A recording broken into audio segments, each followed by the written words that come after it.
In today's video, I'll show you how to tag someone in a Microsoft Teams chat using a few quick and easy tips. Tagging makes sure the right person sees your message and gets notified right away. Let's get started. First, open Microsoft Teams and go to the chat or channel where you want to send your message. Click inside the message box at the bottom. Type the @ symbol, then start typing the person's name. Microsoft Teams will show a list of matching names. Select the correct person from the list. Once the name appears highlighted in your message, type your message as usual. When you're ready, click Send.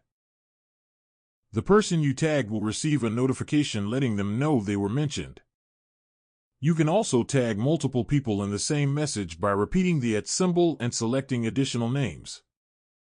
If you're posting in a channel, you can tag the entire team or channel by typing @ team name or @ channel name if this option is enabled. And that's it. Now you know how to quickly tag someone in Microsoft Teams chats and channels. If you found this quick tip helpful, don't forget to like, subscribe, and turn on notifications for more Microsoft Teams tutorials.